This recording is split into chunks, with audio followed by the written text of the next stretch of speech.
To spotkanie jest organizowane wspólnie przez dwie fundacje, przez Fundację Berta i Fundację Victorego.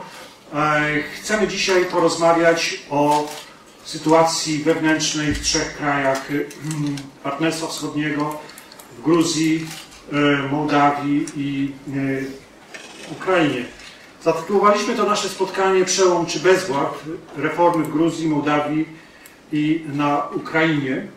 A w tej chwili chciałbym oddać głos dyrektorowi biura Fundacji Berta w Warszawie, Rolandowi Fejtowi, a potem wrócimy do dyskusji z naszymi gośćmi.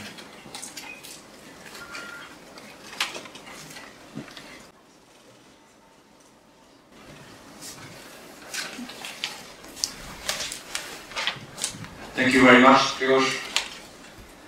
Ladies and gentlemen, welcome to this interesting evening with these three very interesting gentlemen about the situation in Georgia, Moldova and the Ukraine.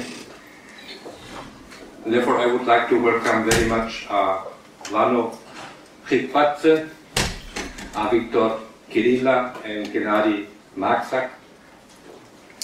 The last one from the Polityki Foundation of International and Regional Studies from the Ukraine, Victor from the Foreign Policy Association, and Vano from the Open Society Georgia Foundation.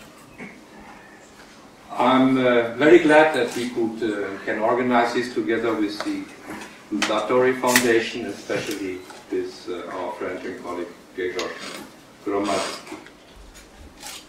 We are talking about this, the situation and all the reforms, or the progress, or breakthrough, or inertias in these three countries on the background of the signing of the association agreement in 2014, when these three countries opted to go west, to go to the association with the European Union, with the perspective also of their point of view to have access to the European Union. This is on the background of the, I guess, most greatest challenges for our eastern neighborhood in the years after the end of the Cold War. And precisely, you may ask why we are discussing about these three countries and not the other three countries of the European neighborhood. This means also Azerbaijan, Armenia and Belarus. This is precisely that now the approach to the six countries has to be differentiated between those who opted for the association to the European Union and those who did not. Therefore, it is of great importance to have an insight about what is happening now in these three countries, how they are dealing with the association process, and in this sense that we are going to follow the discussion with regard to what have been so far the reform processes, what are the forces, what are the drivers, who's sitting on the driver's seat for the reforms, and who are those, or what are the points of hindrance for this reform process as well, and what are the challenges that we are expecting also in the future.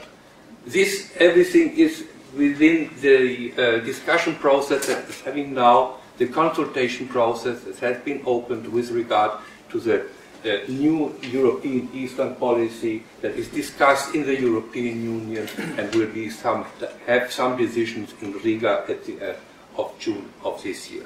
So I'm very, very happy to have these three experts with us at the table, together with Grzegorz Gromadzki, who is going to bring you through the discussion this afternoon, and I would like to express my gratitude that you have found the way here to our podium discussion, despite of some rains that are approaching now. but I guess we should concentrate not on the rain, but on the discussion. So thank you again for coming, and the floor, Grzegorz and you, gentlemen, the floor is all yours. Zaczniemy tą rozmowę tak jak było już powiedziane, od spraw wewnętrznych w tych trzech krajach. Wiele się wydarzyło wprawdzie nie tylko wewnątrz tych krajów w ostatnim czasie, ale również w sytuacji międzynarodowej w regionie. Rok 2014 wydaje się być przełomowym, przynajmniej z dwóch powodów.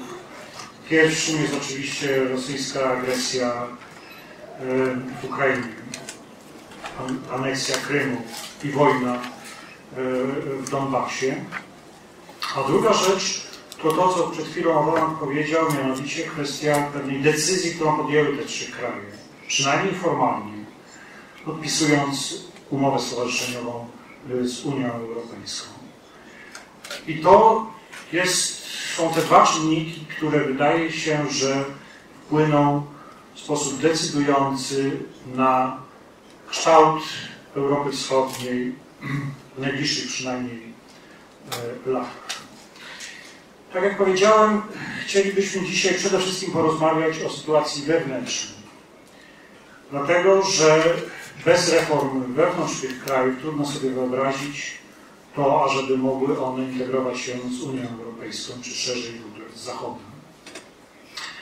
Dlatego też jako pierwsze pytanie do moich rozmówców dzisiejszych chciałbym postawić taką kwestię.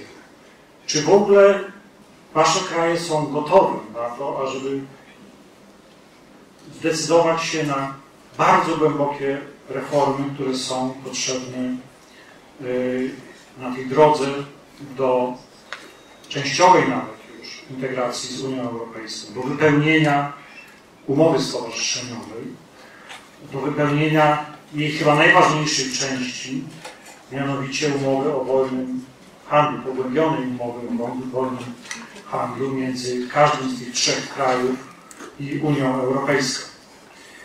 Jaka jest wola polityczna obecnie rządzących elit?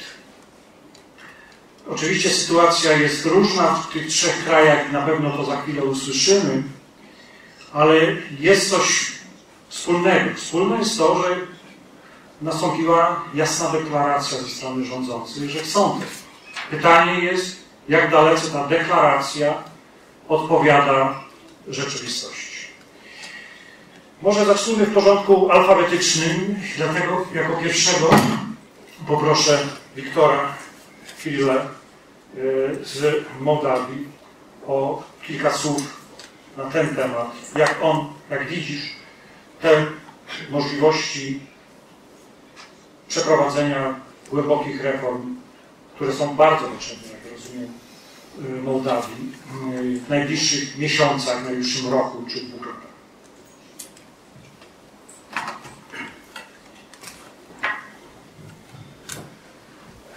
Good evening to everybody, and I'm pleased to be here and to talk about Eastern Partnership and about Moldova vision on the future development of this initiative, which from my point of view is at the crossroads. The new challenges, domestic challenges from our countries, but also the internal challenges, external challenges, determine us to think critically on this initiative, together with our partner from the European Union, and find the most appropriate solution for revamping this initiative, which is a promising one, despite its current weaknesses, structural weaknesses. In 2009, in May 2009, the Eastern Partnership put forward 3 very ambitious objectives to start to negotiate a new legal frameworks with Eastern Partnership countries, to create an area of free trade with these countries and liberalize the visa regimes with those countries. Moldova, I have to say, fulfilled so far all these ambitions. Moldova signed, as with the European Union, association agreement. Moldova has started the implementation of DCFTA. Moldova has not negotiated, but implemented visa dialogue with the European Union and fulfilled all necessary conditionalities in order to remove visa regime with Schengen countries. And now, after 1 year since visa regime has been removed, more than 300,000 Moldovans have traveled to the European Union without visa.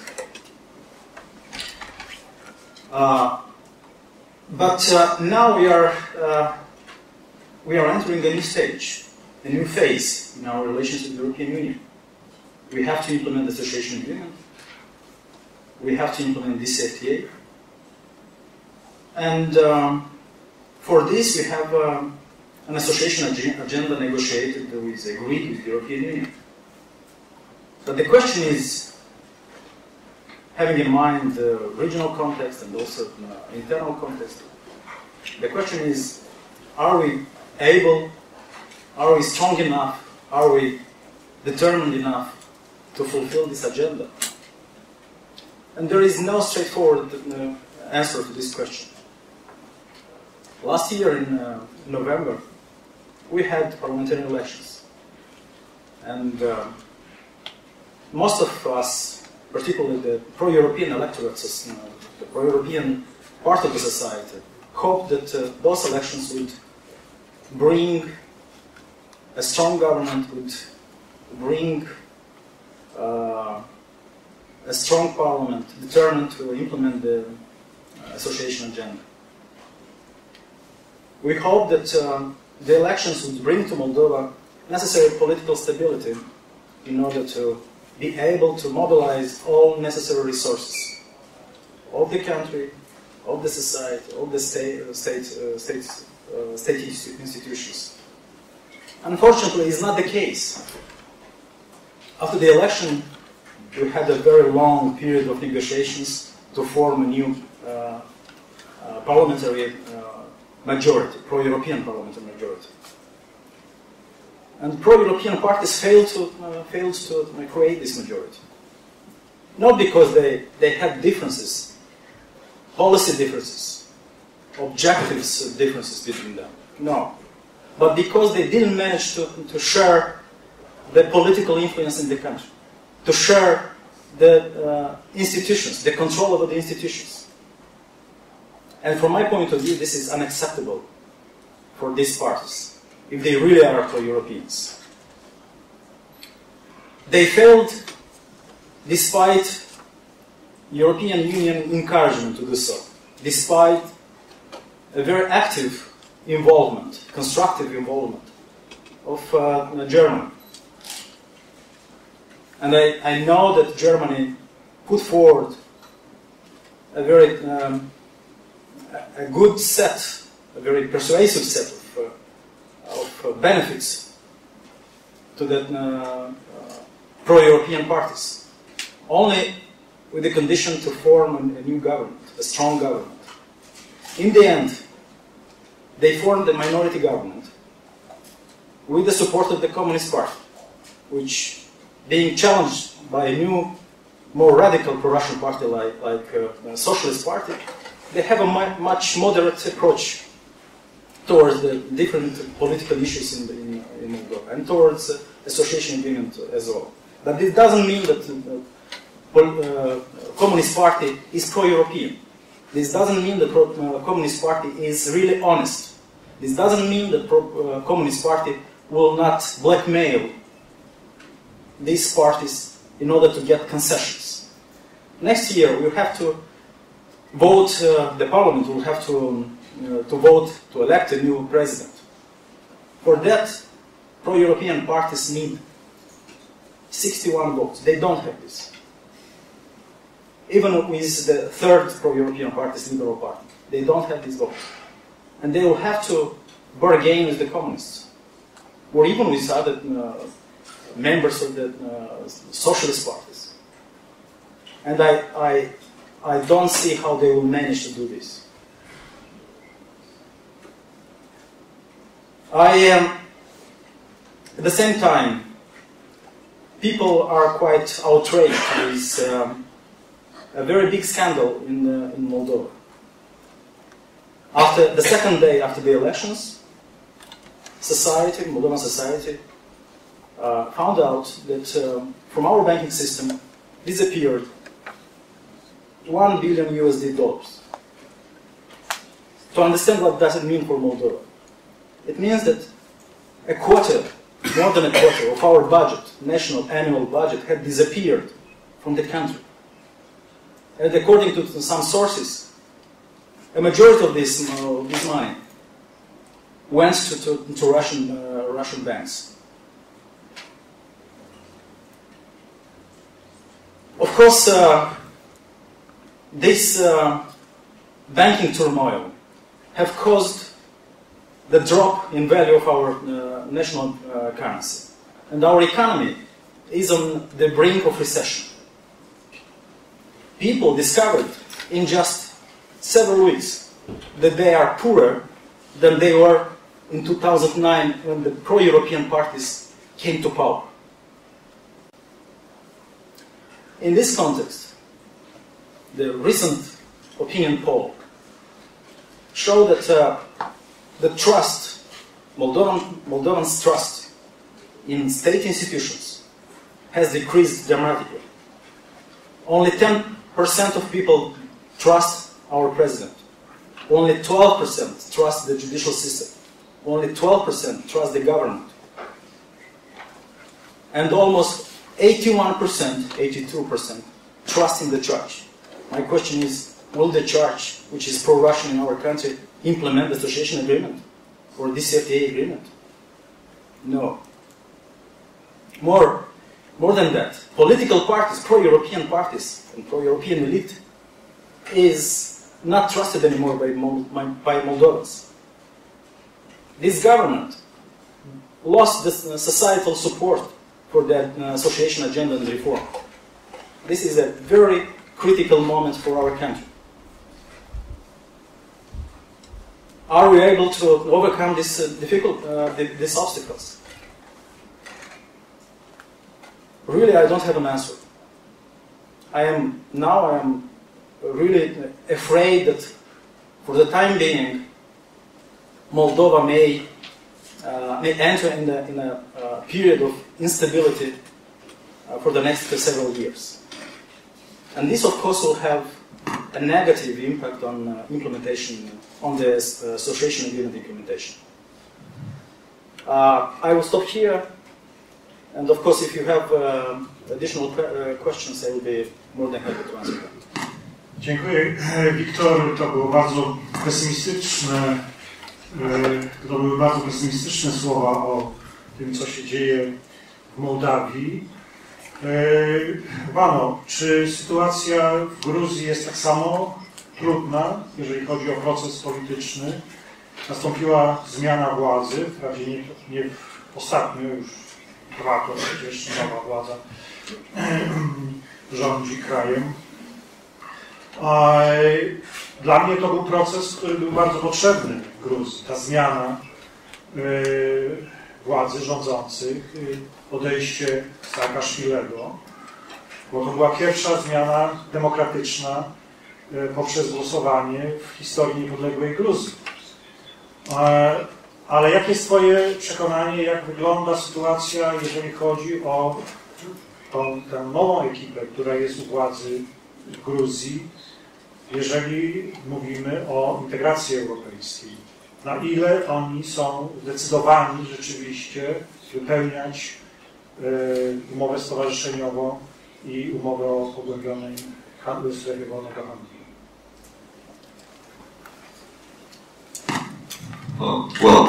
First of all, thank you very much. Good evening. Thanks to Pepper Stephen for this workshop. I will divide my presentation, my intervention in 2 parts. One is the positive side and the challenges. From the positive side, I have to share your view that peaceful transfer of power was really very important and very crucial milestone in the development of the country. I have to give a credit to the current government, which actually finalized the negotiation of the DCFTA association agreement and DCFTA. The current government also successfully managed to start the implementation of the visa liberalization action plan, and we are very hopeful that at the upcoming Riga summit, the European Commission would give the green light to the visa-free travel, and then it will be up to the member states to decide to give the final say in the process. So we do see that there are some positive developments. When it comes to the grassroots level, I have to stress that the EU integration enjoys with a very high public support, which is the highest in all 6 countries, 86% according to the latest opinion survey. But when it comes to the implementation of the association agreement and the CFTA, I would name at least 6 challenges which we are facing in the country. Your question was about the will and the determination and the leaders who are there to push for the reforms. But frankly speaking, in case of Georgia, we don't know who is responsible for the reforms, because the person who should be responsible is not responsible, because the real power holder in the country is not in an official position. I mean the former prime minister who resigned 2 years ago. Secondly, the challenge is that if you look the regulations and directives which are envisaged in the association agreement, and there are more than 300 quite complex directives and regulations, the transitional period is at average 4 years. So the current government, who is expected to have the general elections next year, October, is not so willful and keen to actually push the unpopular and sometimes very painful reforms, and it tries to actually postpone it and to reach to the very last day of the transitional period. Unfortunately, the government, when it comes to the implementation, we do see that there are several mechanisms, like the Georgian government last year adopted the association agreement implementation plan, but if you look at the document, you can see that there are not tangible and meaningful indicators of the implementation of the association agreement, and there is a lack of vision and capacity, financial and human resources to push for these reforms. Another challenge which I also want to stress is that since the Georgian coalition, Georgian Dream, the ruling coalition, unites 6 different political parties, we do see that there is no coherence when it comes to the Georgia's European integration process and their vision and how it should be developed. We do hear several statements coming from the political parties, being the member of the coalition Georgian Dream, saying that Georgia's transatlantic integration is something, this is a mission impossible and we should forget about that. There are 2 additional points that I want to raise here. One is that since the United Nations movement and Georgian Dream were and are on a declarative, on the paper at least, the pro-European actors, pro-European parties, the people affiliate all these failures which they made in the kind of, this is a failure of European integration, etc., etc. And this gives the opportunity of pro-Russian political parties to bring in their narrative, saying that actually, if you look at the European Union, it's not working. If you look at the Eurozone, it's in trouble. If you look at EU, it's not there to protect your traditional values, and it's the Russia which is able to do that. Additionally, if you want to deal with Abkhazia and South Ossetia, you should first come to and knock on the Russian door, not to the door of the European Union. And my last point would be that despite this very short period of time since the association agreement and the DCFTA provisionally entered into force, but we don't have tangible and clear success stories to be sold and to be communicated to the public. So basically, what I have to say is that still the integration as a process does not have a strong visibility and doesn't have a grassroots level effect. So this is something which needs to be highlighted. Yeah, I will stop this note and we can continue. Hennadii, sytuacja na Ukrainie jest chyba najtrudniejsza z tych trzech krajów z oczywistych względów. Myślę tu przede wszystkim o agresji Rosji. Jak wygląda sytuacja, jeżeli chodzi o rządzących? Bardzo różne są głosy, które słyszymy, jeżeli chodzi o ich determinację co do wprowadzenia koniecznych reform. Ciągle widzimy, jak silni są oligarchowie na Ukrainie. Chociażby ostatni spór problem między prezydentem Poroszenką a Michałem Kołomojskim pokazuje, jak to trudny proces będzie. Zmiana systemu politycznego, gospodarczego na Ukrainie. Ale jak byś ocenił teraz, wiosną 2015 roku, sytuację w Twoim kraju? Czy możemy oczekiwać szybszych reform w następnych miesiącach, czy raczej będzie to ciągle dość powolny proces, jaki obserwujemy od już właściwie można powiedzieć do roku? Thank you very much indeed for this invitation and also for our recipient for this possibility to address some ideas in front of this great audience.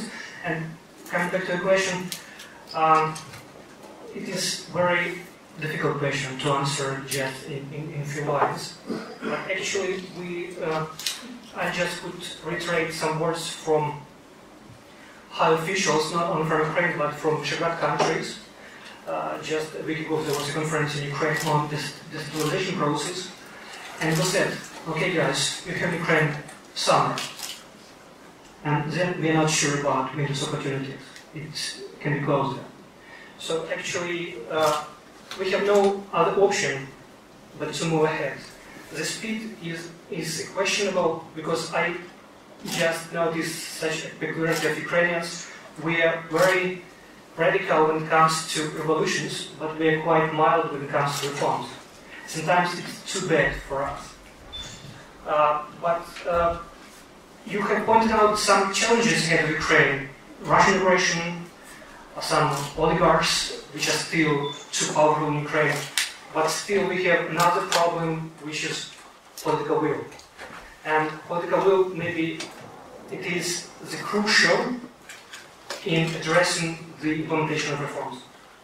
Because actually, during different discussions, conferences, our high officials deliver messages that we're doing quite well on the spot, that we have elaborated a lot of implementation plans. But indeed, they have elaborated a lot of plans.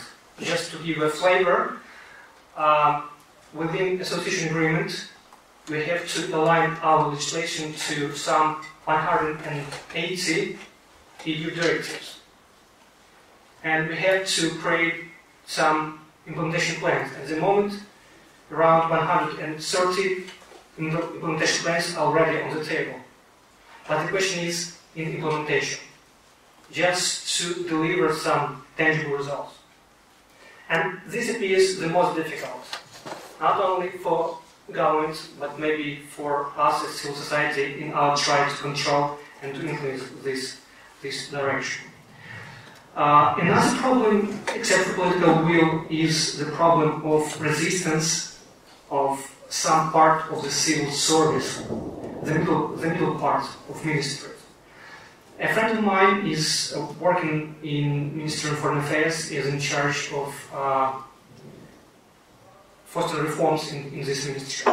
And he said it is almost impossible to persuade that our innovations could make it better. So this resistance is also a problem. Another problem in line, maybe I could name it lack of capacities to make this reform. Because actually you cannot do it overnight. There should be a process for preparing people, there should be a process for preparing draft laws, and there should be a process, just long process to implement this reform. And we need a lot of people to do it in proper way. So, if to talk about challenges, but it would be unfair to say that nothing is done. So actually, just maybe a couple of weeks ago, there was a report issued by Governmental Office for European Integration about our steps in implementation of the association agenda and association agreement. Some steps are really done, but there is no problem arises about communication. About communication, this results to population of Ukraine, and about communication to our European partners. So many problems, and a bit of irony, Victor just said about 1 billion which evaporated from banking system. Maybe remember the pictures of Yanukovych taking a couple of lorries with cash to Russian warship, and well, we have some bad experience. And so there are two main problems. The one is aggression, which bites from outside, and corruption, which bites from inside. I think if we are not very quick and active on these challenges, we are dead.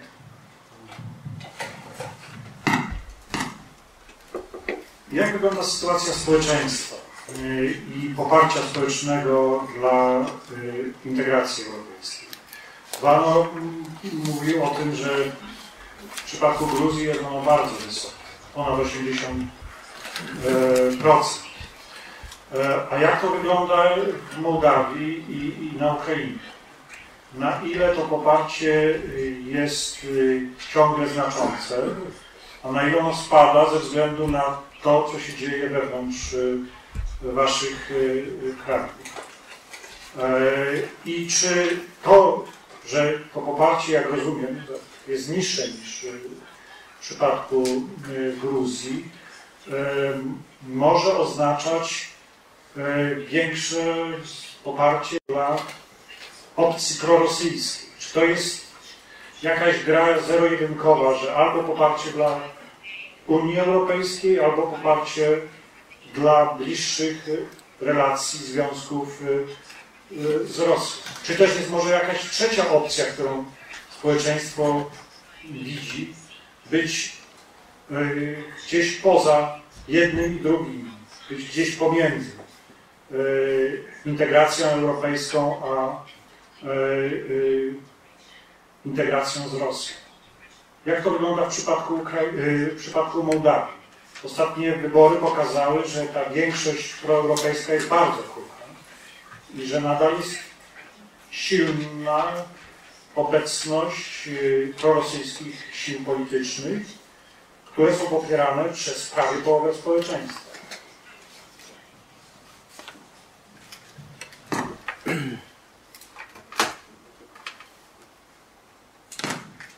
The paradox of our situation is that despite the fact that we've got visa liberalization with the European Union, despite the fact that we signed the association agreement and have this FTA already being put in place, European Union already removed some quotas regarding our wine, export of our wine and fruits EU market. The society became increasingly pessimistic with the European integration.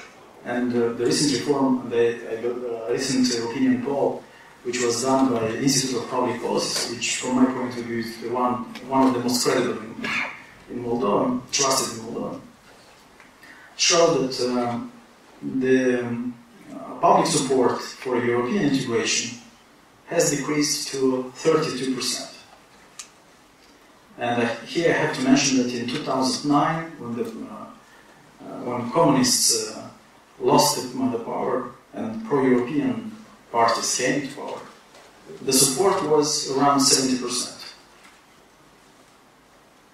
Of course, some reforms, some conditionalities put forward by the European Union has disappointed a part of the electorate, especially the electorate who supported the Communist Party, because I have to mention that in 2005 the Communists were those who actually made pro-European integration, the European integration ideal and national objective.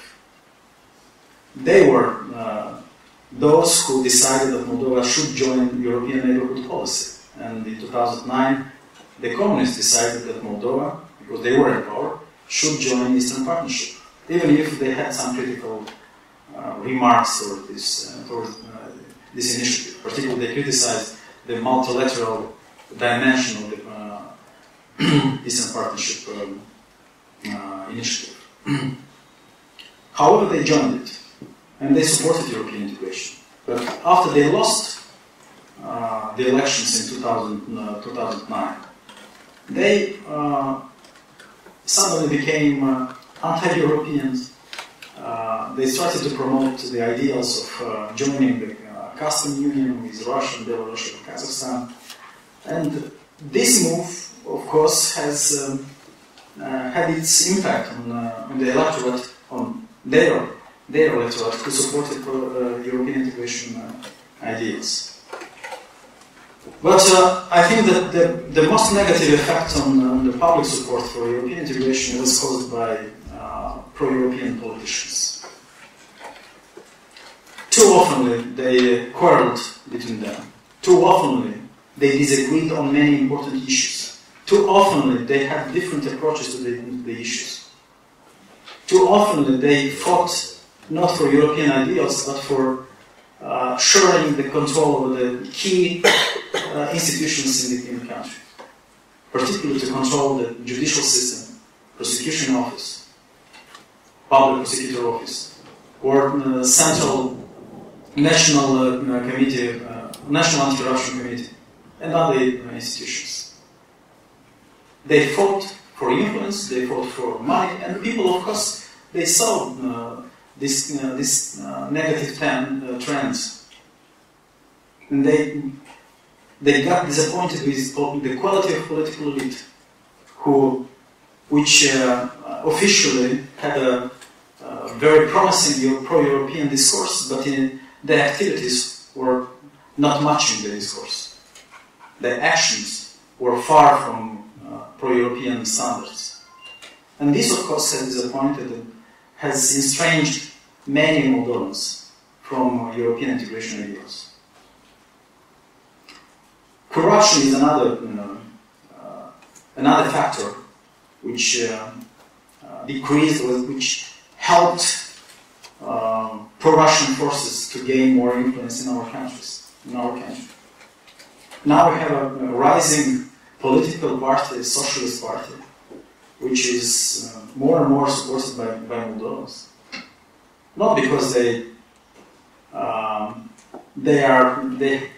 have a convincing alternative, but because they are promising simple things, that they will fight corruption, that they will fight oligarchs in our country. Oligarchs that are associated with the pro-European elite. And I think, personally, that oligarchs are the root of many most important problems in our country. As long two people will control political parties, institutions, key institutions in the country, will control the appointment of people responsible for making new institutions created according to the EU standards, making them work. But they are not fulfilling their responsibilities because they are politically controlled by the oligarchs and economically also. Nothing will change in our country. We have many good laws in Moldova approved by the parliament in the last 5 years. We have new institutions, again, supported with money by the European Union. But they are not working. not delivering the necessary quality reforms. And this is because the government of Moldova, especially the current government, doesn't have the clout and the political influence in order to push deep structural reforms in our institutions, and particularly to promote good quality people that would make this institution workable. Too often I hear from people responsible for anti-corruption institutions saying, we don't have, if we would have the political will, we will fulfill our responsibilities. Guys, you have, for instance, in the case of anti-corruption, National Anti-Corruption Committee, you have internal regulation. You have your responsibility. You have, according to the law, the necessary autonomy to fulfill your responsibilities. If you don't, you are not able to fulfill your responsibility, legal responsibilities. Leave the office, but not complain every time that you don't have a political will. That in the country there is no political will. If in the country there is not political will, leave the office and have the dignity to say to the public opinion that I am leaving this office because I can't fulfill my responsibility, because I am not allowed to fulfill responsibility. I never heard this kind of approach. This kind of people we need in our institutions. Challenging, making new laws functionable, and challenging those politicians who try to control them. But they enjoy their status. They fulfill not the legal responsibilities, but the will of the oligarchs. This is happening in our country. And as long this situation is not going to change, nothing, really nothing, will change in our country. Hennadija, kwestia Ukrainy, jeżeli chodzi o możliwości protestów społecznych. W tej chwili po wyborach, zarówno prezydenckich, jak i parlamentarnych, mamy silną reprezentację proeuropejską. Proeuropejski prezydent, prozachodni prezydent, ogromna większość w parlamencie, większość konstytucyjna, która również deklaruje swoją proeuropejskość. Opozycja jest bardzo słaba. Zwłaszcza jeżeli weźmiemy pod uwagę to, że część kraju nie głosowała. Na pewno byłyby inne wyniki wyborów parlamentarnych, gdyby była możliwość głosowania w całym Donbasie, no i oczywiście na Krymie. Ale jak Twoim zdaniem wygląda sytuacja, jeżeli chodzi właśnie o możliwość społecznych protestów, o możliwość kolejnego Majdanu? Bo o tym się wspomina, przynajmniej wspomina na Ukrainie, że taka możliwość istnieje. Czy Twoim zdaniem jest groźba w najbliższych, może nie miesiącach, ale w ciągu roku czy dwóch, kolejnego protestu społecznego na Ukrainie? Czy też jest to niemożliwe po prostu i są wyolbrzymione te głosy, które mówią o tym, że taka możliwość istnieje? Grzegorz, good question. I would start by adding to the public opinion score just consulted the recent opinion poll on that issued by Rosenthal think tank in April. And there is tendency in question whom you regard the partner in foreign policy or the priority of foreign policy. Around 47% of respondents say it is European Union. Around 10% are in favor of Russia, and some 12% goes to other CIS countries, Commonwealth of Independent States. One question is put: which integration path is more favorable for Ukraine.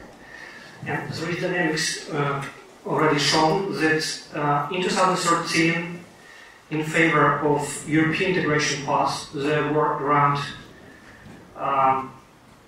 41%.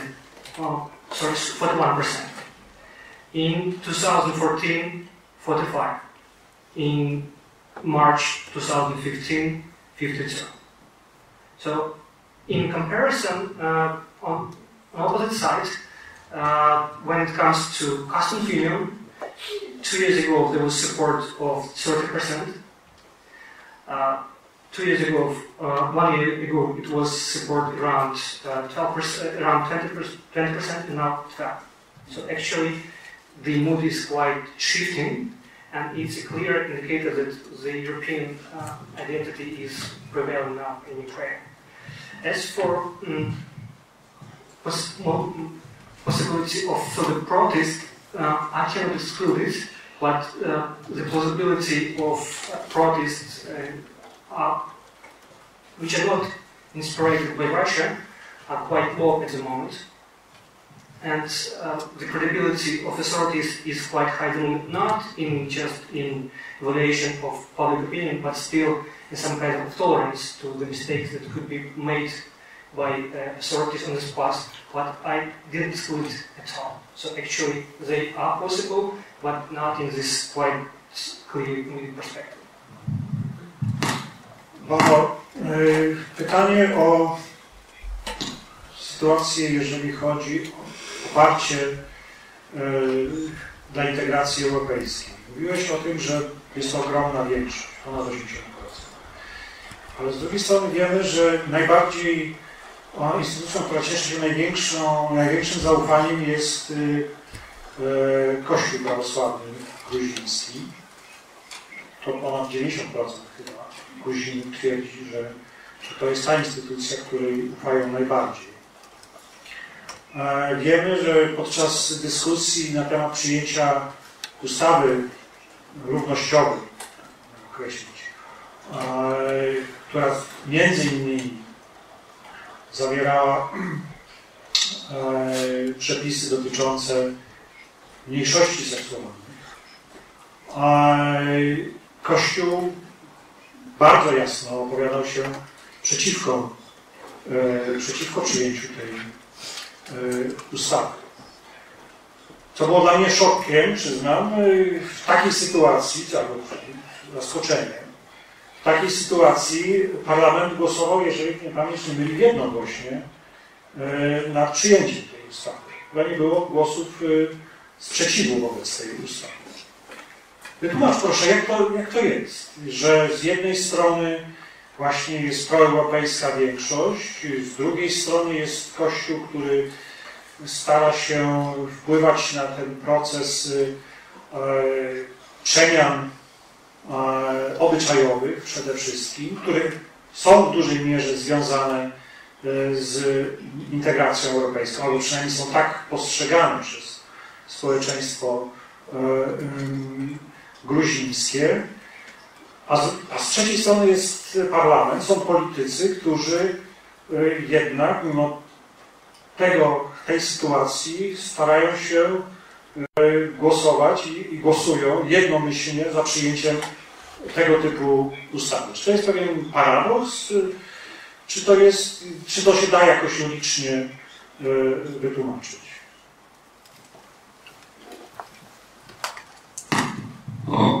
Yes, absolutely. Georgian Orthodox Church is the most trusted institution in the country. More than 90% of the population actually trusts the Georgian Orthodox Church, and it has enormous influence on each and every, well, basically each and every believer in the country. I can explain this support to, and back in 2014, I will start it from the very beginning. On the 2nd of May, Georgian Parliament unanimously adopted the anti-discrimination law. And this was, the law was actually required by the Visa Liberalization Action Plan. So there was a clear motivation at the end of the day. There was a clear carrot from the EU side to push for this reform, and that's why I can assure you that that's why the Georgian parliament actually adopted this this law. As it comes to the Georgian Orthodox Church, particularly for that law, the patriarch said and argued all the believers not to implement that law. But when it comes to the general support to Georgia's European integration, and I can recall the visit of the former commissioner Stefan Füle to Georgia when he met with the patriarch. After the meeting, the patriarch said that he and Georgian Orthodox Church supports Georgia's European integration, and he strongly believes that Georgia should join the European family. So what I want to say that when there is a clear incentive, when there is a carrot from the EU side, and in this case it was vis-à-vis travel, we do see that the politicians are keen to make very unpopular reforms like adopting the anti-discrimination law, which, believe me, if not visa liberalization action plan, none of the Georgian politicians would ever dare to come out and to say that we need this kind of law. So I think that when it comes to it, this is my another point, that when it comes to the European integration, these countries and these politicians, especially particularly in Georgia, they really need some kind of golden carrot or silver carrot in order to be bold and to push for the very unpopular, sometimes very unpopular reforms. Jakie są oczekiwania ze strony społeczeństwa waszych krajów, ale również kręgów biznesowych i w końcu elity politycznej w stosunku do Unii Europejskiej? Co według waszego zdania jest najważniejsze z naszej strony do zrobienia? Jak rozumiem, to co powiedział przed chwilą Vano, to kwestia zniesienia wiz. To jest jedna z kluczowych kwestii. Ona już się udała w przypadku Mołdawii. Wciąż czekamy na ruch bezwizowy w przypadku Ukrainy i Gruzji. Ale czy oprócz tej kwestii, która, jak rozumiem, jest bardzo ważna dla społeczeństwa, są jeszcze jakieś inne kluczowe kwestie, jeżeli chodzi o działania ze strony Unii Europejskiej w stosunku do waszych krajów? Victora, jak to wygląda w przypadku Mołdawii?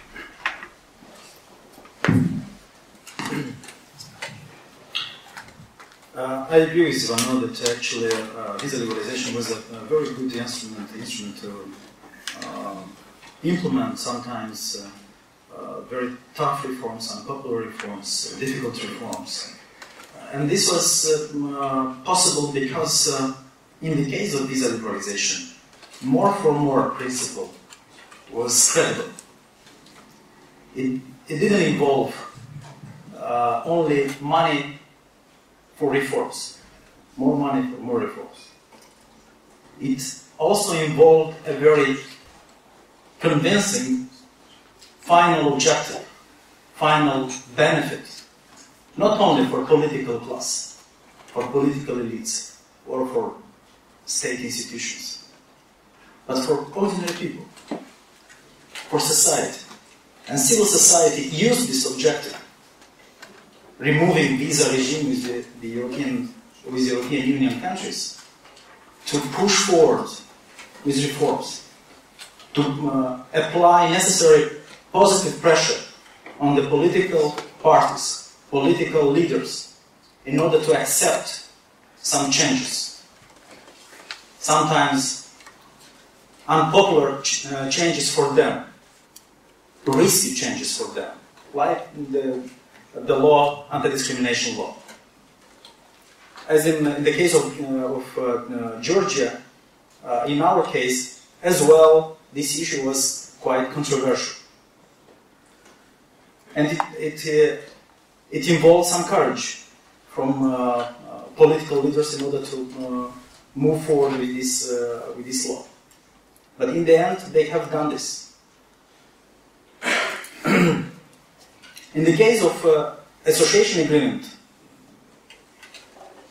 the more for more principle is not convincing, especially for the society.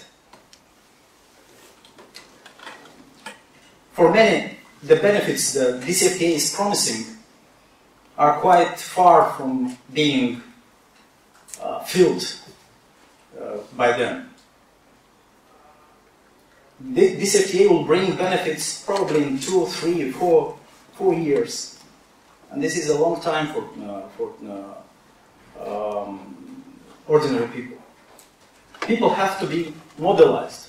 People have to be inspired in order to keep politicians permanently under the pressure. In the case of Central European countries, Visegrad countries, and also Romania, there was association perspective, membership perspective to the European Union. And this was the driving force for reforms. A very efficient instrument in the hands of the society and also in the hands of pro-European politicians, willing politicians to do reforms in order to make changes. I think that the time has come for the European Union to take this decision. I know that the European Union is not ready. There is something. Internal reforms, institutional reforms, now the crisis and the economy is not yet working properly. But if the European Union would like to give a hope not to oligarchs, but to ordinary people in Moldova, Ukraine, Georgia, to give a very efficient instrument, policy instrument, in their hands, they have to give this long-term membership perspective. And I assure you that it's going to bring very good results. It's going to inspire the people. It's going to increase the support for European integration. And more civil society organizations would be much willingly engaged in putting necessary pressure on the political class. And also it will inspire young politicians who would like to escape from the control of oligarchs. I assure you that in our country, in Georgia and Ukraine, there are politicians that would like to escape from control of oligarchs, but they don't have necessary arguments in order to get necessary support from the population. But this is the most critical change that the European Union has to bring to the Eastern Partnership Initiative. When it comes to Moldova as a particular case, I think that here the European Union has to make more for more principle credible, also using less for less principle. If you are not able to make reforms, if you are failing to do reforms, and I am referring to political class, pro-European parties, then you will have less support. This is going to be very critical for them, because they support in the face of the society, their legitimacy in the face of the society, is the European integration agenda. If they will lose the support of European integration, they will lose of the European Union. They will lose everything in our eyes. I think this less for less principle will make them will wake them, and will make them think differently and act differently. Another objective in our case would be to declare zero tolerance to politicians involved in corruption acts. I think that the European Union should have blacklist for Moldovan politicians, and not only for Moldovan politicians, who are involved in corruption acts. And this is would be a very efficient instrument for those politicians to be careful with being associated with corruption circles, oligarchic circles in Moldova. I will stop here, and of course, if there are additional questions, I'm ready to answer. Hennadij, a jak to jest w przypadku Ukrainy? Czego Ukraińcy oczekują od Unii Europejskiej? Czego oczekuje społeczeństwo, a czego oczekują rządzący i w końcu czego oczekuje biznes ukraiński? I want to subscribe on each word of Victor about membership perspective. Actually, this question in Ukraine is of chronology. And if you remember the times of Orange Revolution, we were quite optimistic, but we were unexperienced, and there were some declarations that maybe in 1 year or 2 we could just apply for membership in the European Union. Well, the problem is that this is a gold carrot, one was said, in front of us, and to have reforms done, not perfectly, but quite good, to just in measure of people's welfare. We need such kind of incentives for Ukraine. And actually it is what was expected from the European Union, and actually that line was also negotiated yesterday during summit Ukraine-European Union. Well, actually it was not supported by the European part, but still we try to motivate our partners to think more about this issue. Other expectations, they go in line with what I already mentioned in terms of challenges.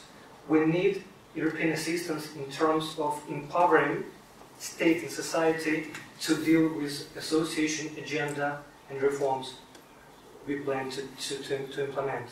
Because actually there are major, not problems, but sensitive moments with civil service in Ukraine, with e-governance, with decision-making process, and we still need some assistance. It's not goes only for money, as was it is said, for money, no.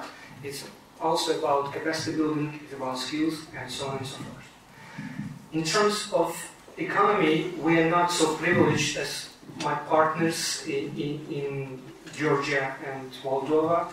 We have DCFTA suspended under Russian pressure. It was done in September 2014, and there was presumption that this suspension would end from the 1st of January 2016. But still there is no certainty, and Ukraine wants to have no other place on implementation of the DCFTA. Of course, we're in favor of visa-free regime, but here we see mistakes and maybe some shortcomings from the side of Ukrainian authorities during implementation of the second phase of visa liberalization action plan. So, as it was expected to be declared somehow on Riga summit, well, it is not possible, and we know that. We still expect it to be maybe from the beginning of the next year, but we're not talking about concrete dates as our partners from Europe already said. What else we need? We need more understanding that Eastern Partnership is not only about money, about values, it's about security. If you will have a chance to look at the survey made by think tank consortium under AMO from Czech Republic about perception of Eastern Partnership, it clearly states that the first and major concern for Ukraine is security. So we know that at the moment European neighborhood policy is not about security, about high security dimension.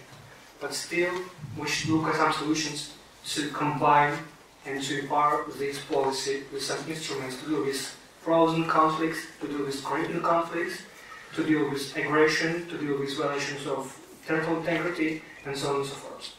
Also, we have security agenda on within our radar, and we have also a kind of informational security, because all these dimensions are very vital and very important. So I can list longer, but still I would stop here.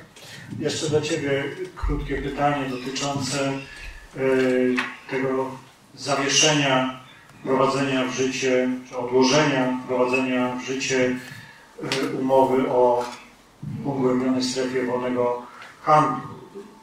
Mówiłeś o tym, że była presja rosyjska, to oczywiste, ażeby ta umowa nie weszła w życie.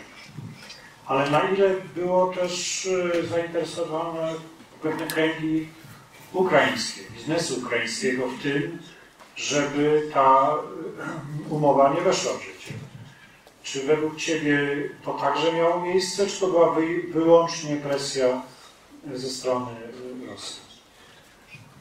Well, we can't blame only Russia for that, actually, because there was three parts, and some kind of sharing could be expected. It's my opinion, it's not some factual base, that there were some concerns from Ukrainian business and there at the moment about this FTA. And actually, what was as an excuse, as was put by Ukrainian authorities, okay, we have ATP regime, autonomous trade preference for Ukraine, and the European Union just lifted its tariffs and barriers, so we can just benefit from that, not opening our market. It's like kind of excuses. It's not about the real importance and the real understanding what is this FTA, because it's not all about tariffs. It's about procedures, it's about standards, and so on and so forth. So I cannot exclude what you mentioned, but now I'm just going on the expectation of business. The real problem is understanding what's going on in our relations with the European Union. What is the substance of this FTA? Because actually, it's very difficult to understand what's the writing and what's the lesson from the text of the FTA. It's too big, but still, Ukrainian business needs some awareness-raising campaigns. Maybe also with European partners, just to see the best practices how to cooperate, the best practices how to attract investments, private investments, and if to come to the creation of civil society. Well, on our agenda, reforms in Ukraine. And maybe I can just name some initiatives, very crucial civic initiatives for Ukraine. Some of you may heard about emergency package reforms. In Ukrainian, it's like Relacja paket reform. It is about giving civic expertise and helping parliamentarians to draft laws on reforms. It began from a little group of 10 persons which were involved in some process of anti-corruption policy and some other ideas, but now it comprises around 300 experts from different NGOs and from different branches, and they work in 25 different working groups on specific reforms. Personally, I'm part of the working group on European integration and leader of the group of European practices on diplomatic service reform. So actually, it's a great initiative because civil society wants to be part of the decision-making process in Ukraine. And reforms we see as an integral part of this association agreement. Vano, jak wygląda sytuacja w Gruzji? Jakie są oczekiwania w Twoim kraju, jeżeli chodzi o politykę Unii Europejskiej? Czy tylko wizy, zniesienie wiz, czy też jeszcze inne kwestie? Well, I think that I can identify 9 points where I think that you should react. First is you should save Ukraine, okay? Which means that it should save the EU integration as a project, generally speaking. Second is EU should keep sanctions vis-à-vis Russia and not to go back to the business as usual until it fulfills all the obligations which is co-signed in Minsk. Not to repeat the mistake which was done back in 2008, when that time the French president holding the rotating EU presidency in August basically mediated the agreement between Georgia, Russia, and several months after signed the agreement with Russia selling Mistral. Third, it's one of the core principles of the European Union, which unfortunately is disappearing from my point of view. It's solidarity, and to stick to this. Fourth, it's a clear vision when it comes how to deal the Eastern Partnership and these immediate neighbors. If EU wants to become the global actor, it should start dealing with the immediate neighbors and stop the fire, which is actually around in its neighborhood. Then it comes differentiation, to treat the countries based on the merits they have. Then it comes visibility, because if you go to the regions, if you go to the villages, say in Georgia, you don't see that there are much visibility when it comes to the EU and European integration. Then it comes and it's interlinked with communication, a clear communication strategy, how to address to certain social groups. And the last 2 points is, first, it's a technical support in order to implement the CFTA and the association agreement, which is very complex documents, which are more than 1,200 pages, and the financial support. So I think that these are the points where EU should step in and promote and help these countries. Ostatnie pytanie z mojej strony przed tym, jak Państwu oddam głos, dotyczy zbliżającego się szczytu Partnerstwa Wschodniego w Rydze. To już będzie troszkę więcej, nie, dosłownie niecały miesiąc czasu, koniec maja. W tym czasie odbędzie się szczyt Partnerstwa Wschodniego w Rydze. Bardzo krótko prosiłbym Was o odpowiedź, czy oczekujecie czegoś ważnego od tego szczytu, czy też raczej nic wielkiego się na tym szczycie nie wydarzy. Victor.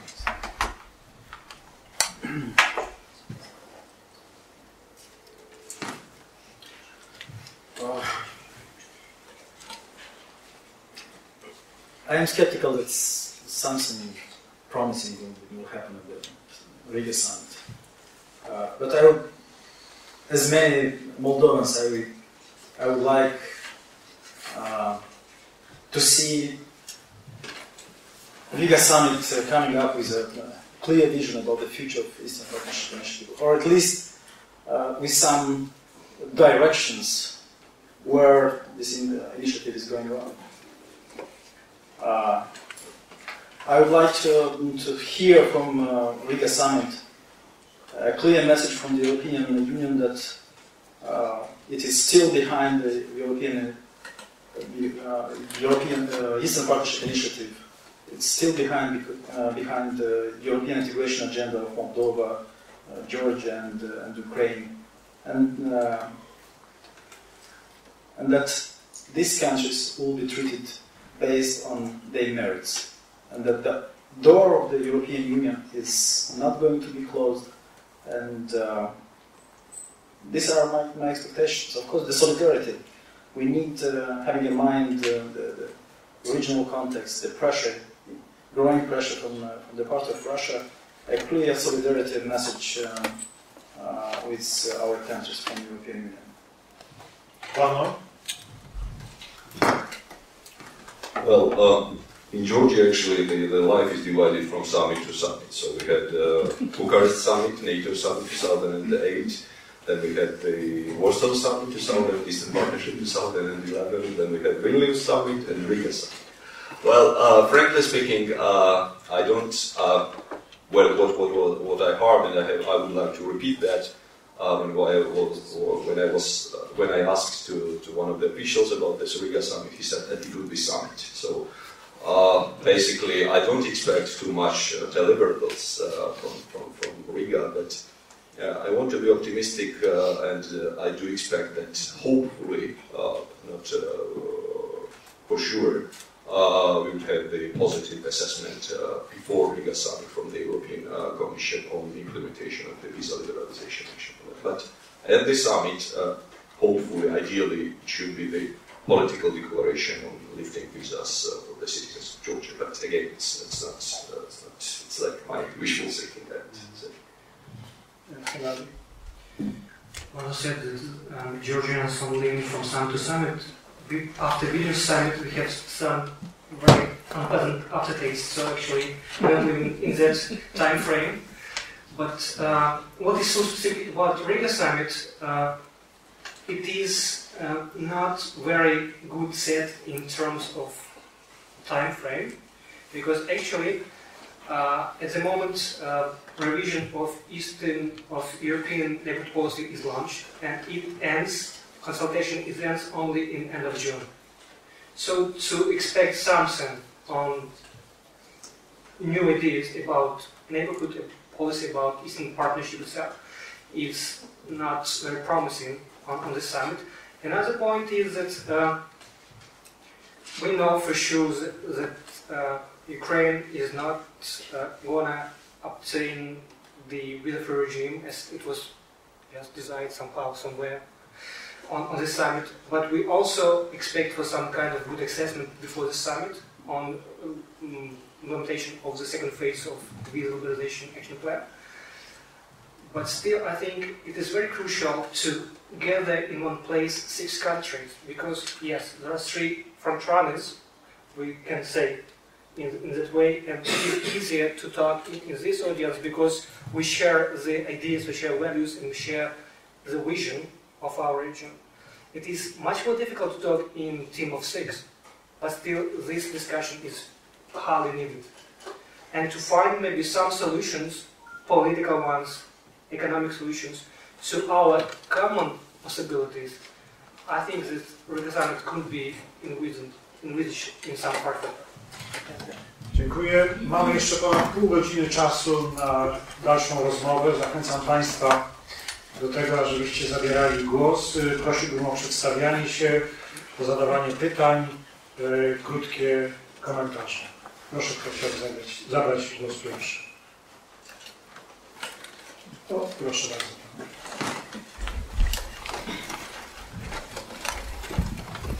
Hello, my name is Alexandra Ivaniuk. I'm a PhD student at UNCS in Lublin, and I have a few comments on the question.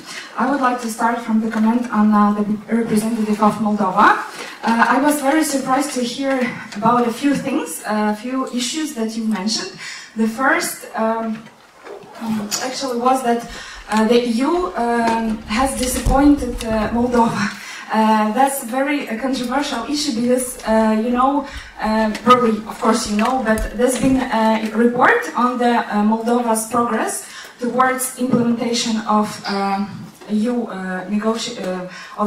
what's been done between Moldova and the EU. And actually the head of European delegation, Mr. Tapiola, he claimed that none of Eastern Partnership countries, what has been said and what has been done, have gained such a difference as in Moldova. So in this case, Moldova is #1 failure, unfortunately, of what has been done. And the problem is not only Moldovan pro-European, I wouldn't even call them pro-European because the rhetoric doesn't mean the real actions, as you have mentioned, parties, right? But also the European Union, who has not been really involved in the process of implementing what they were demanding from Moldova. They don't know what is going on there. There's been a report in Europolitics, for example, in March, where it has been said that European diplomats, they have no idea what a failure Eastern Partnership has become when we look at Moldova, when rhetorics of the European Union has been used just to show that we are Europeans, but nothing has been done. Pro-European parties have not implemented any promises. They, of course, apart visa liberalization. But for example, when we go to infrastructure or to something, even when the EU has invested some money in infrastructure, in bridges or something, there is no EU flags. There is nothing. For example, there are American ones, And people know that, okay, this part of the road has been built by Americans, but there are no EU flags, like this piece or this institution has been financed. So at the eyes of the population, the EU, of course, has been discredited, but not by the EU, but by the pro-European parties who were just covered by the rhetorics. And this is very, very sad story, because so much, basically the EU have even more corrupted pro-European Moldovan parties than they used to be. So that's horrible. And I'm Ukrainian, and I know what I'm talking about, because we have exactly the same problem. And recently in Warsaw, there's been Vitaly Portnikov, who is very well-known publicist, and you probably know him. And he was asked a question about Ukrainians, like, is it possible to make Ukrainians to change their mentality and to make them stop corrupting? And he said, you would be really surprised, but Ukrainians are the same as other people. If you let them corrupt, they would. If you don't, they wouldn't. So I guess Moldovians also are the same people as everyone. And the horrible thing is that the EU lets these parties provide this corruption, provide these schemes which use European money, and nothing happens. And then you have just a few % of support of the population. So that actually was my remark, and the question is, are you really sure that the promise of the EU to, like, of a perspective, European perspective for Moldova would really solve the problem? Because it's like, for me, it's like a bit infantile approach, because you have to actually, that's what Maidan has learned us. Maybe EU is not ready, or maybe we are not ready for integration, but we want to live in a better way. We want to fight the corruption. We want to liberalize our economy and democratize our political system. Whatever, with EU or without, we want to do it. And in Moldova, if you just say, maybe if the EU will promise we will have a motivation, it will never, lead your country to the real perspective or real change, unfortunately. And the question about Ukrainian representative, Hennadija, I would like to ask about fight against corruption in Ukraine. How do you evaluate what has been done so far? Because, also some people come here and say, we are very optimistic, but media don't say the real story because they belong to oligarchs, and oligarchs don't want to criticize themselves or something like that. And some of them said this is really horrible. We are just before the great crash, because we are not gonna, we haven't done nothing. So how do you evaluate what has been done according to what we really have? Because we have some stuff. We have a lot of alumni of international institutions, a lot of people who really know what to do, but the problem is their willingness. Thank you. I'm sorry about that. Dziękuję. Następna osoba, kto chciałby zabrać głos? Jeżeli w tej chwili nie ma chętnych, to proszę o odpowiedź na to pytanie.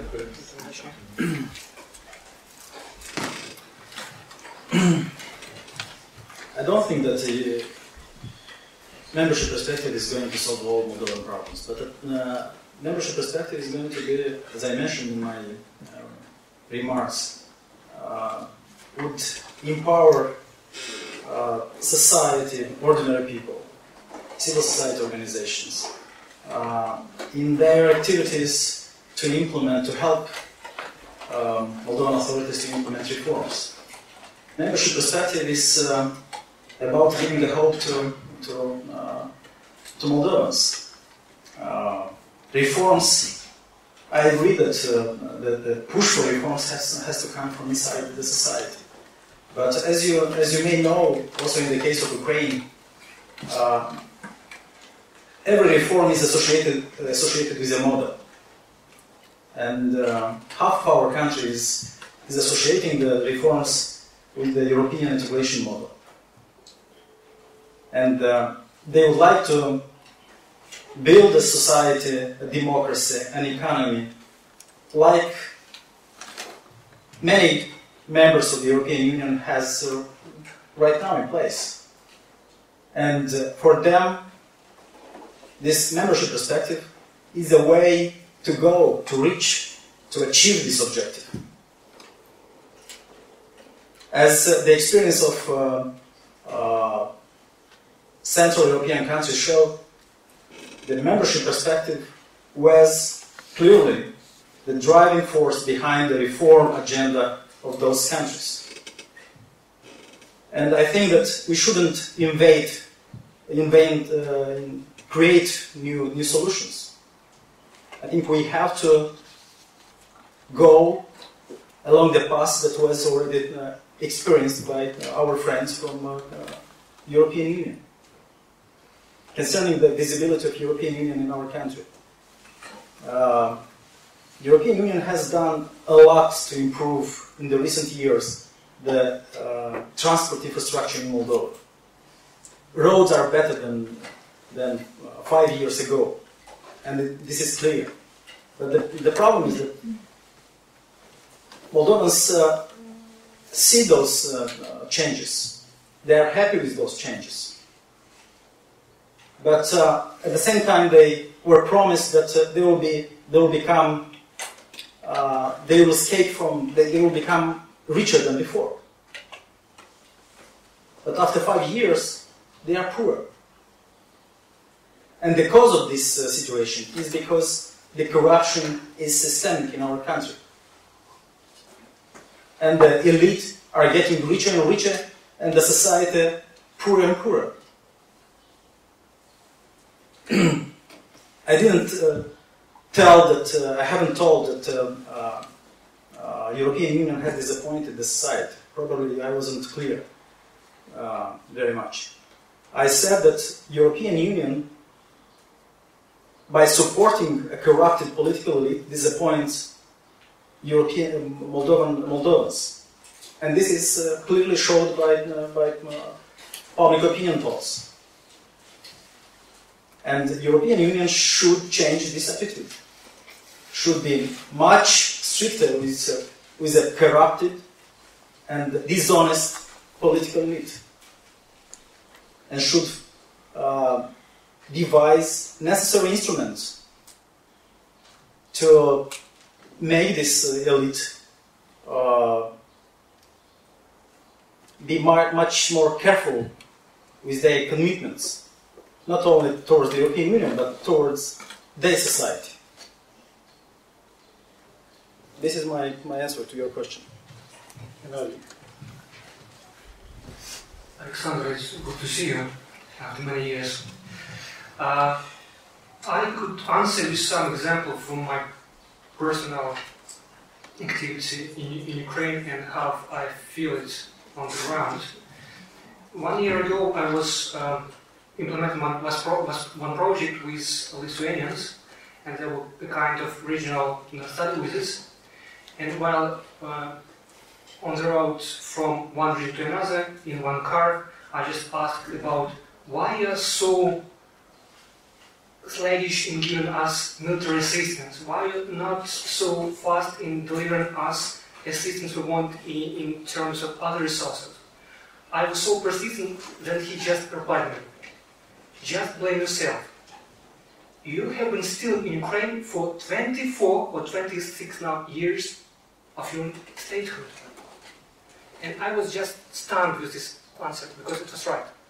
The corruption is so big problem that it's very difficult to see the fight with only some pieces of law or with just some public selections of heads of some anti-corruption bureau and so on and so forth. Another just recent, fresh example, I've been to Odessa. There was a roundtable on Eastern Partnership, and we were invited to deliver some ideas about visa-free regime, about association agreement. But after introductory remarks, there was another agenda from those who were present from Odessa about corruption, about raid attacks, and so on and so forth. So the problem is still on the ground. But when you look at the governmental reports on the implementation of association agenda, there is a special circle with indications that on this reform there is a significant success. But I'm not telling you the secret that we're still on the second phase of visa liberalization action plan because of corruption as a major problem. because due to the regular consultations, we have accomplished 18 out of 25 indicators and indicated satisfactory. So it's kind of hard feeling to talk about my country, about corruption in that way, but still I think we can't measure it with only legislation and the institutional background and covering. There should be some real change. I'm optimistic in the way that this institutional frame could help us, and this legislation which will be in action, in place. But still, we need time to see. Proszę, kto następny chciałby zabrać głos? Proszę. My question goes to Mr. Maksaka, because you spoke of reforming Ukraine and of improving the standards to European level, but what is your perspective on the potential full membership of Ukraine in European Union and NATO? Because it is obvious that neither of these organizations can allow a country to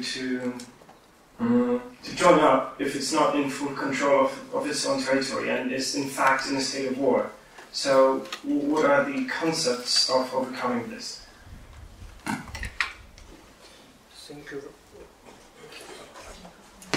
very much for your question. It's a very good one, but still, if you talk about possibility, yes, there are some criteria which every country can fulfill and become a member. But there is a political will of these institutions, and sometimes this mixed approach of criteria to fulfill and political will makes it next to impossible to do. But still, we are optimistic about maybe not short perspective, but long perspective, that common security architecture and common economic and values unions are possible for our three countries. I could just someone to say yes.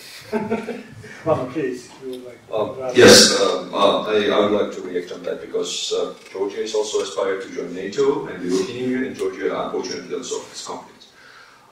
That's a narrative which sounds like a music for Russia. Because if we are saying no to these countries because of the conflicts and because of the occupied territories, Russia will continue this occupation, and it will never be solved. So this is like kind of double-sided sword, you know. If Russia knows that occupation is a problem for these countries to join NATO or the European Union, it will never refuse to give back their territories, which is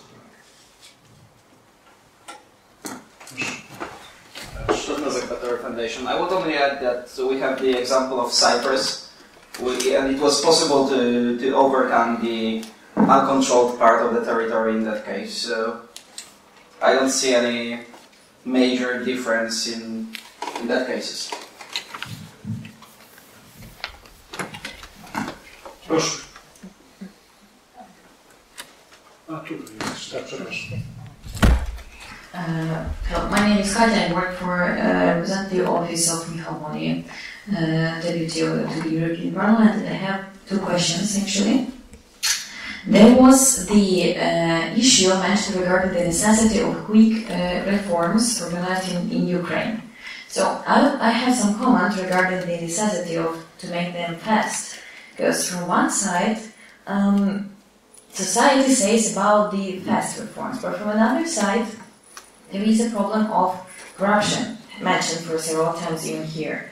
So, would it be the good solution, for example, to split these two approaches, to make the activity of anti-corruption committee recently created effective and fast, and to make the reforms to slow down with them maybe a little bit for a few months more, but to make it as effective as possible, as Poland did, for example, from their experience.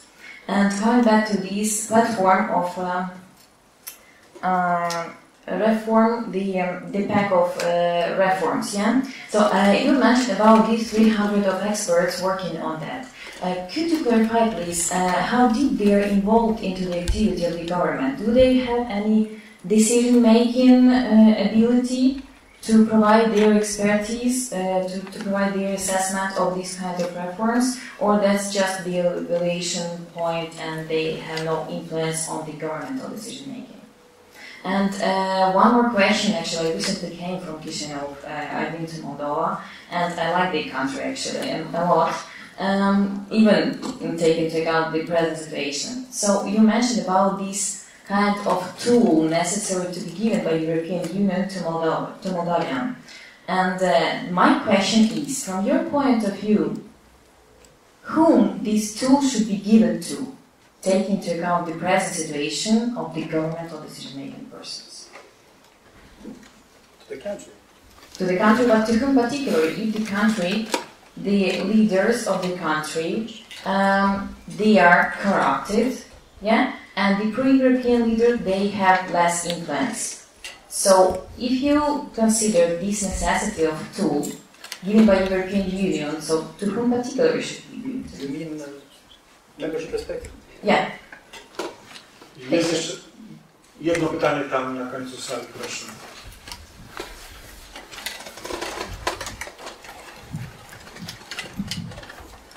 Hello, my name is Agnieszka Filipiak. I'm a journalist. I'm working from Gazeta Wyborcza. I have a question about Georgia, especially about society in Georgia. You said that it's obviously that people in Georgia are very positive attitudes about European Union. But my question is how long? Because as you said, and sorry, but this is obviously that Riga summit. During this meeting, there will be no serious decision, and probably you have still doubt about visa liberalization. So, still some perspective about membership in European Union and in NATO is very far away from Georgia. So my question is, what do you think? How long Georgians will really believe that European Union can offer something them? Because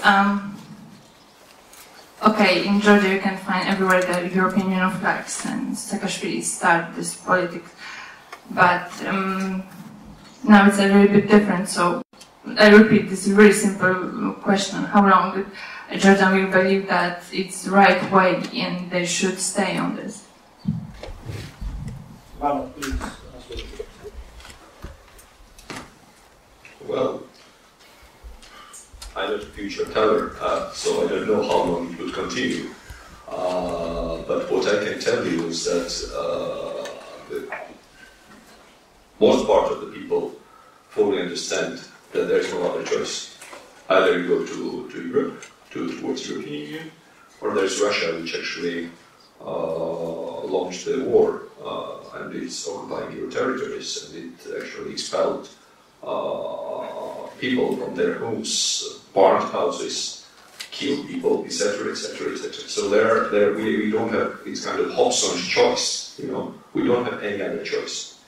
I don't know how long it will continue, but I hope that step by step, if we have some mid-term deliverables, and here I mean the visa for travel, I think that it could continue a bit longer, and I still believe that day after tomorrow, especially when we start implementing fully, with full speed, the association agreement, this support will go down, because that's, if you look at the Central and Eastern European countries, that was the case. It was very high and then it went down.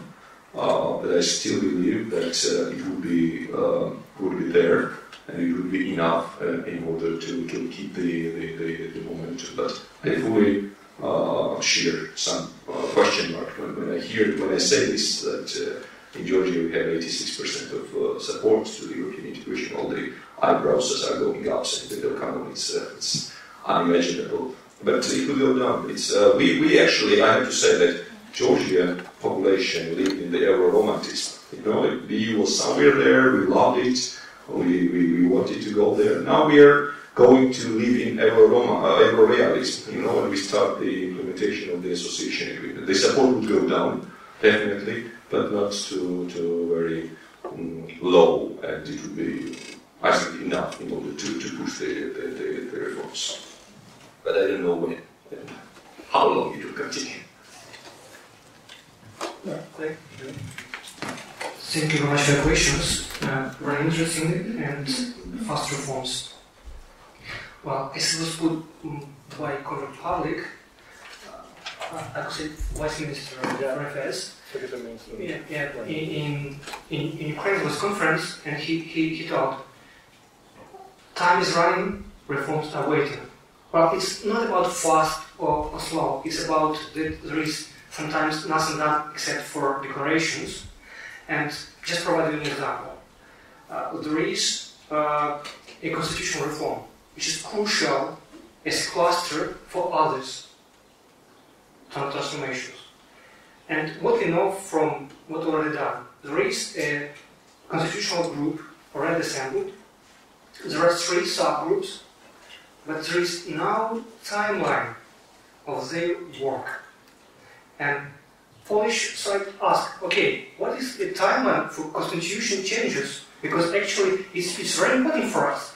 It's not even for us, for you in Ukraine. But still, we're not talking about fast in terms of speed, because actually each reform takes 2 or maybe 3 years, but there should be a timeline in line with implementation plan. Maybe to this question, that makes sense. Emergency package of reform is, I can't say it is unique initiative because I don't know about experience of other countries, but it's very, very efficient. I just consulted our website, and at the moment there are 31 pieces of legislation which were adopted by this parliament, and this legislation was drafted or was consulted of the expert of these emergency package of reforms. What is good about the communication? There is a special Center for Support of Reforms under government of Ukraine, and this is like a bridging structure between civil society and authorities. And they consult and they just inform about their steps. So experts could participate in the activity. And from the other hand, they have very close cooperation with members of parliament. It was already mentioned on some discussions that there is also promising sign for us that there is an inter-fractional group of members of parliament which is called Euro-optimists.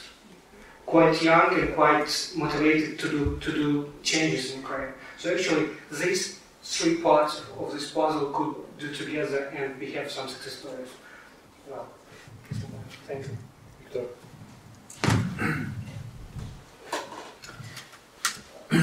Concerning your question, the membership perspective is given not to a corrupted elite. It's given to a country, to a society. And the society transforms this membership perspective in an instrument of pushing reforms. Because what means in membership perspective? Means that Moldova, political class, are engaging themselves in a process of fulfilling political, economic, and democratic conditionalities put forward by the European Union in order to accept this country as a member of this community. This process will demand continuous, permanent reforms, permanent deliverables from the political class. And society will demand those progresses. And this demand of progresses in order to achieve the objective is an instrument, a very efficient instrument for pushing reforms, for creating pressure, necessary pressure on a lazy political class or unwilling political class in order to accept reforms that may challenge their influence, their business interests, political interests. But by having this perspective that would benefit the entire country, it is going to be very hard for a political class to argue against the needed reforms in order to achieve this objective. And this also is the answer to Ms. Ivanuk, why we need this perspective. This is not an infantile approach. it's a very serious instrument for pushing reforms in a country which never had before 20 years ago. This country was just a region of Soviet Union. Moldova never had was a state. Moldova never had its own political elite. In 25 years, we started to build this political elite. But this political elite still doesn't have the sense of national interests of the country. It cares, first of all, of its interests. We are now in the process, not only of making reforms, but in the process of building a state. We still have to build a state, strong state institutions in Moldova. And we can do this, 25 years show this quite clear, that we can do this only with the European Union. Or other part of the society believes that with Russia. But we will have in this case another kind of society. Ostatnie dwa pytania, bo już są 3 głosy. Bardzo krótko prosiłbym o 3 głosy i krótkie odpowiedzi. Dzień dobry, Mateusz Bajek, portal Kaukaz.pl. Przez ostatnie lata badałem reformy, które miały miejsce w Gruzji.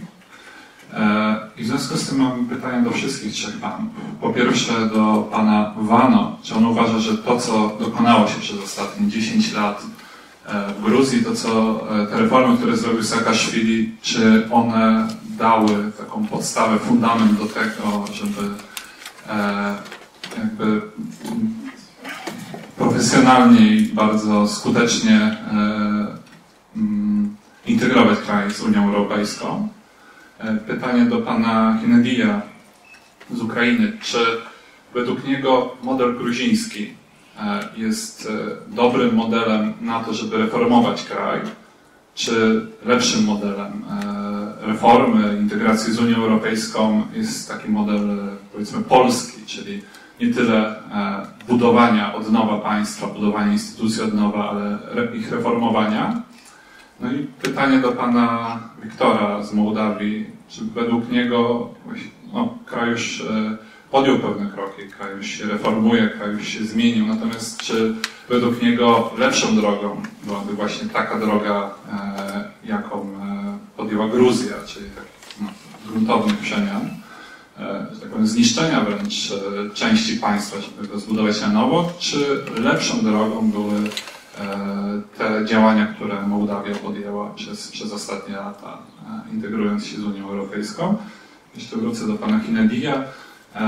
Jak pan myśli, czy ten gruziński najazd, który ma miejsce w Gruzji, czy on coś pomoże, przepraszam, nie w Gruzji, tylko na Ukrainie, czy on coś pomoże Ukrainie, czy jest tylko takim kwiatem do kożucha, który nowe władze założyły, żeby pokazać społeczeństwu czy Europie, że próbują zmieniać Ukrainę? Dziękuję.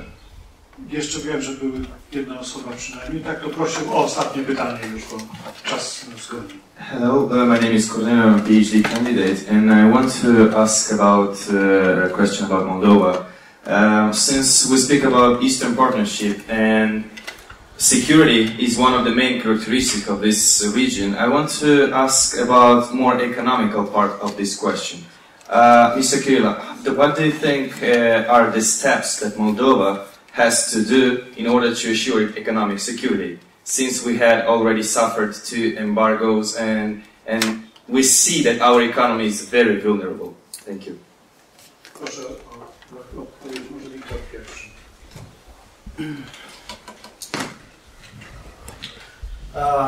Concerning the last question, I think that those embargoes have helped us a lot in order to improve our economic security.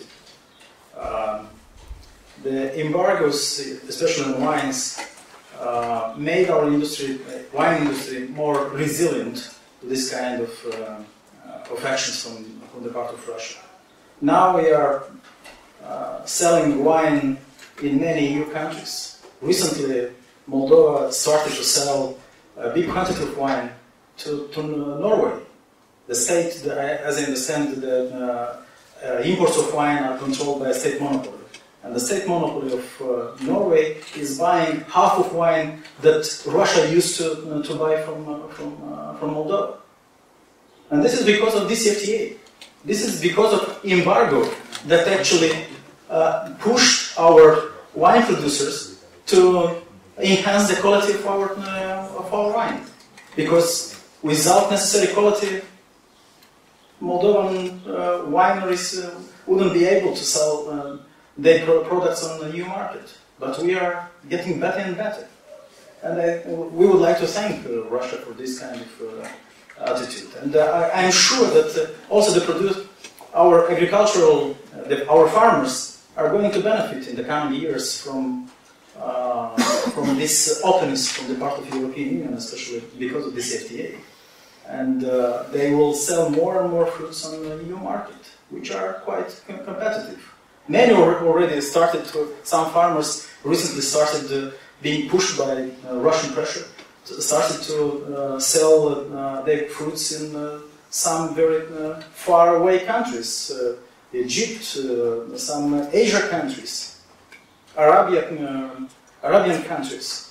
And this is because of Russian embargo. So we are getting better. Our economy is much more dependent on the European market than on Russia. Of course, we still are dependent on energy imports. And this is the main vulnerability of weakness of our economy, of our security.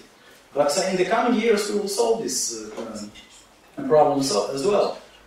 We already built the gas interconnector between Romania and Moldova. And it is going to be extended till Chisinau, our capital, where we have the biggest consumption of gas imported from Russia. We'll have this opportunity to import gas from Romania, and then our domestic freedom and foreign policy freedom is going to increase substantially. And of course, this will make our political class think differently on many issues, which, in a way or another, affects Russian interests in our country. Concerning your question, it was about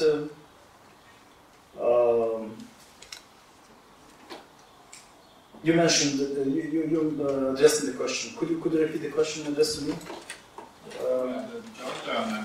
Georgian example to Moldova. I think that leadership, Moldova needs a strong leadership to promote reforms. But this doesn't mean that we should minimize the importance of society to promote reforms. I think that the movement towards reforms should be from down to top and from top to down. Leadership has to mobilize the society, has to show the road, has to find resources, has to create partnerships in order to promote political tough reforms, socially tough reforms. But this doesn't mean that society should remain lazy and just a simple spectator of the implemented changes. Of course, the society has to be involved. And we have civil society organizations that are quite involved in this kind of change, in different changes, different policy reforms.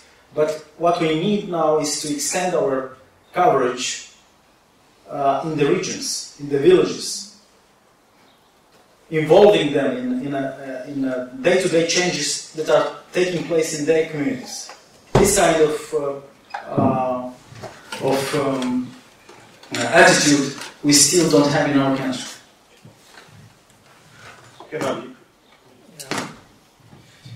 I'd like to start with a joke that we are ready to tolerate Georgian invasion, but not Russian.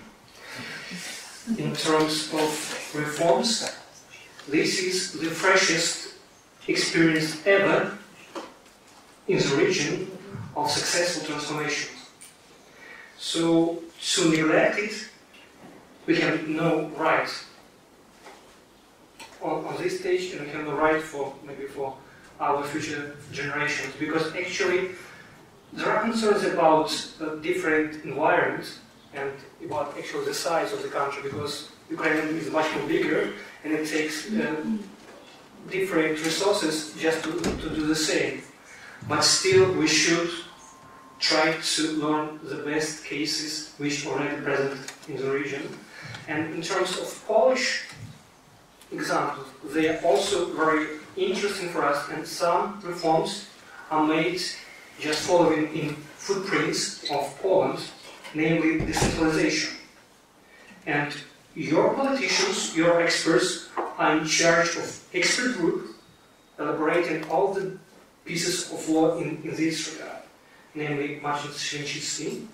He is often with Ukraine consulting on the issues of decentralization. And there are many other reforms. I just could state that in Ukraine, the experience of Georgia, the experience of Visegrad countries and Baltic states is highly appreciated, because actually we do need some example. And to have some politicians with Georgian origin in Ukrainian government, well, actually it just alerts us about two problems which already were on our table here in the discussion. Corruption within the inner side, and other, we need skilled leaders just to lead these reforms. We badly need this experience. So actually I think time will show, but still this Georgian narrative or Polish, they're quite good for Ukraine. Thank you. Vano. I will start with this. Of course, I will answer the question regarding the Georgian reforms in Saakashvili's time. It was really fascinating, and this time is not like a black and white. I mean, there were a lot of mistakes and there were a lot of success. It's up to the Ukrainian society, it's up to the Ukrainian government to do the reforms. The Georgians were working, they would not do that instead of them. That's very important to know and to remember. But there are at least four differences between Ukraine now and Georgia at that time. First, it's popularity. That time, in 2003, after the Russian Revolution, when Saakashvili came into power, he was extremely popular. 93% of the population voted for him, and there was no faked election, believe me. So he was extremely popular. He could push any kind of unpopular reform at that time. Straight after he took the office, pretty soon, in several months, he actually fired each and every petrol police, and there was no petrol police, as you might know about that. The numbers, and as Hennadija said, the size of the countries are absolutely different. We had 20,000 petrol police, which was corrupted, and people basically hated them. And the number of petrol police in Ukraine, I think, much more higher than it was in Georgia. Certainly, there was no participatory reforms. The civil society had almost no opportunity to contribute in this process and planning or implementing the reforms. It was like an elite which was saying that it's like the role model country of Saakashvili's time was Singapore, which meant that 10 people, 20 people in the government was planning all the reforms and they were implementing. Either it was good or bad, that was how it was. And the fourth difference is time. That time, Georgian government was pushing very hard deregulation policy. And I can give you two examples. One is the Labor Inspection Office, which was abolished, saying that there was a threat that it would be a source of corruption. So they simply fired each and every labor inspector, and there was no labor inspection at all. And the second is Food Safety Agency. It was abolished, saying that there was a possibility that it would be a source of corruption. And there was no food safety regulation in Georgia, the country which is a touristic destination. And there was no food safety inspectors at all. So, and I remember the minister at that time saying that if you go to the restaurant and you got poisoned, never go there again. Period. So, and this time, Ukraine is required to implement and to introduce the regulations. It's not about the deregulation. So these are like differences which I would like to stress. Of course, there were two very important reforms. One of them I mentioned was the federal police reform, which was a huge success for the country. And the second was, I mean, there were several of them, but those two I would like to stress, to mention. There was the reform of the university entering exam, and that was really a really huge success of the country. But what I want to say is that we should not look at like a copy and paste of the reforms, because and that's my feeling, that sometimes we see it as just copying and pasting. When I look at some cases of Ukraine, I always have this feeling, because like in Georgia, we have been trying very hard to copy and paste the local governance reform of Poland, but we failed. We couldn't manage that.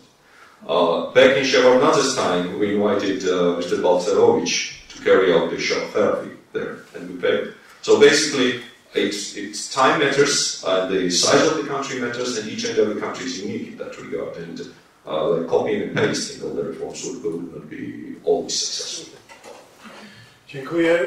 Już tak wykroczyliśmy poza czas, dlatego nie będę tutaj przedstawiał jakiegoś podsumowania.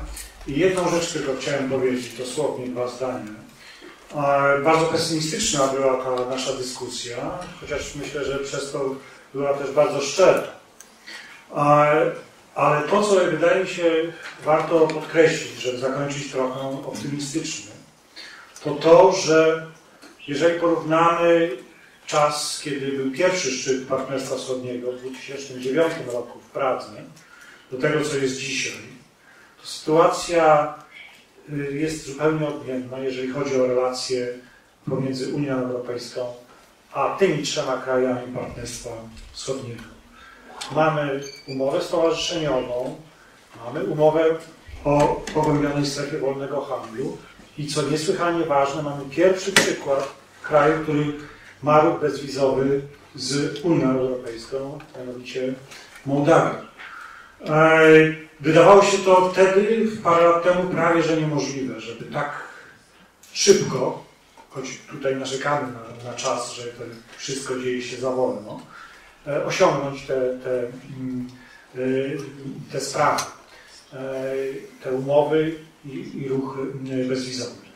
Tak więc, patrząc z takiej perspektywy kilkuletniej, możemy powiedzieć, że pewne sukcesy są, ale jak rozumiem, chcielibyśmy, żeby procesy odbywały się znacznie szybciej, zwłaszcza te procesy wewnątrz tych 3 krajów.